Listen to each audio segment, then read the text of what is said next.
Chapter 1 Summoned to Another World. Alice had never felt like she belonged in her own world.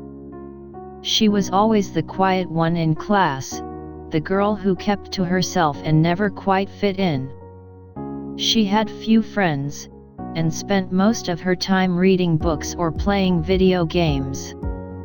But when she was suddenly transported to another world, she felt like she had finally found her true home. The first thing she noticed was the colors. The sky was a deep shade of purple, and the trees and flowers were vibrant and alive in a way that she had never seen before.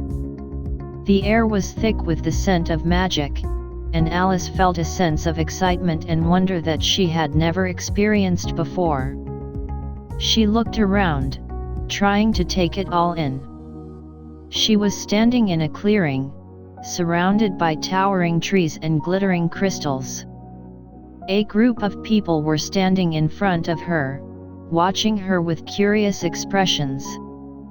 "Who are you?" Alice asked, her voice barely above a whisper. One of the people stepped forward, a tall and imposing figure with a long beard and a staff. "We are the adventurers," he said. "And you are the summoned one."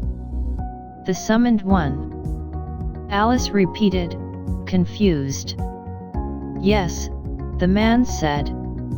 "You have been summoned to this world to fulfill a great destiny. You are the chosen one, the one who will save our world from an ancient evil." Alice stared at him, trying to process what he was saying. She had never been the chosen one before. She had never been anything special at all. "But I'm just a college student," she said, shaking her head. "I don't know anything about magic or fighting or saving the world." "You will learn," the man said, placing a hand on her shoulder. "We will teach you everything you need to know. But first, we must bring you to the council." Alice nodded, feeling a sense of excitement and fear welling up inside her. She had always dreamed of being a hero, of going on epic quests and saving the day. But she had never thought it was possible. Now, it seemed like anything was possible. The adventurers led Alice through the forest, pointing out various landmarks and creatures along the way. Alice marveled at the sight of unicorns and griffins, dragons, and giants. She had always loved fantasy stories, but she had never imagined that they could be real. They arrived at a large castle, towering over the landscape like a beacon of hope. The castle was made of gleaming white stone, with towers and turrets that seemed to reach up to the sky. Alice felt a sense of awe as she approached it, feeling like she was about to enter a world of legend and myth. Inside, they were greeted by the council, a group of wise and powerful wizards who sat in a circle around a glowing crystal. The crystal hummed with a soft light, casting shadows across the faces of the council members. "Welcome, summoned one of the wizards said, his voice echoing through the chamber. "We have been expecting you." Alice felt a shiver run down her spine.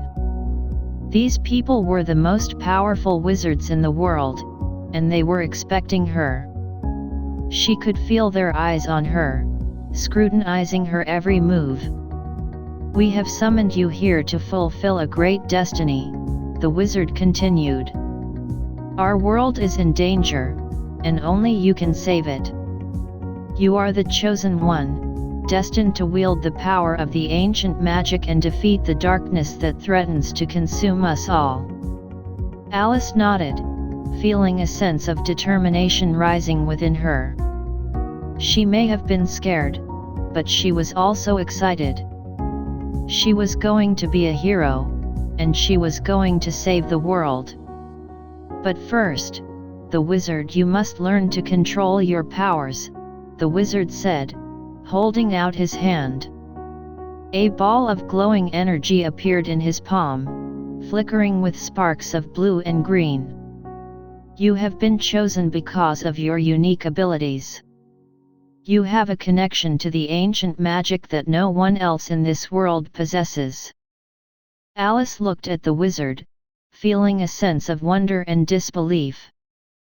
She had always been fascinated by magic, but she had never thought that she could be a part of it.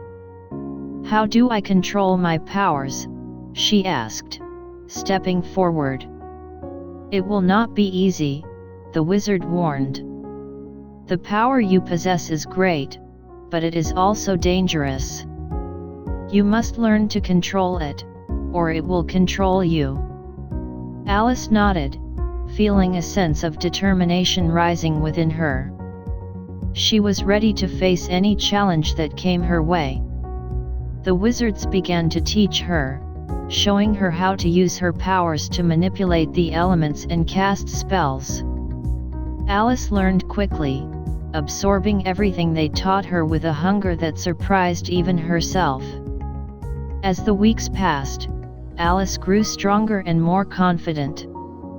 She learned how to wield the power of the elements, calling forth lightning and fire, water and earth.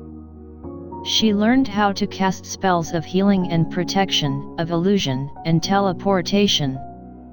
But even as her powers grew, so did the darkness that threatened the world.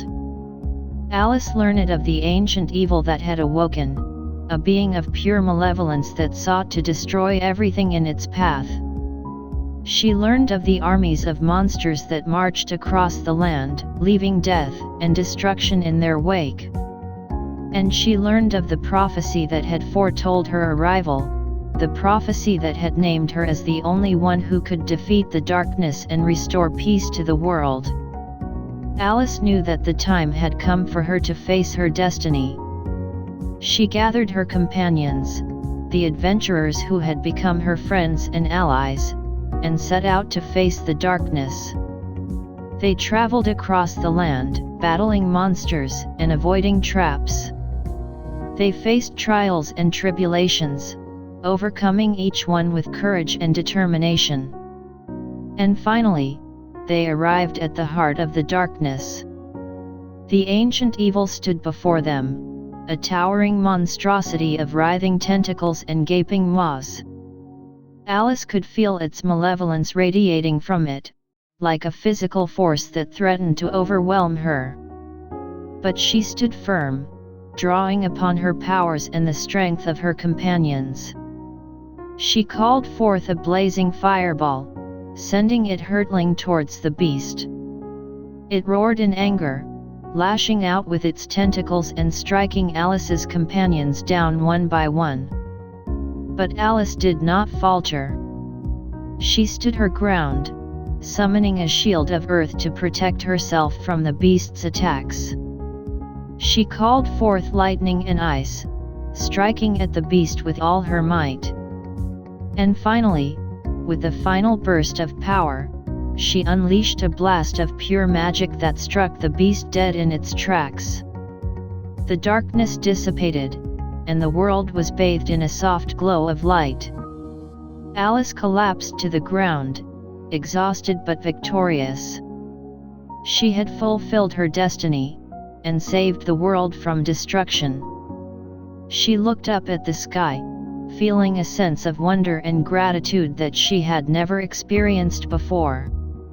She had found her true home, and she knew that she would never be alone again.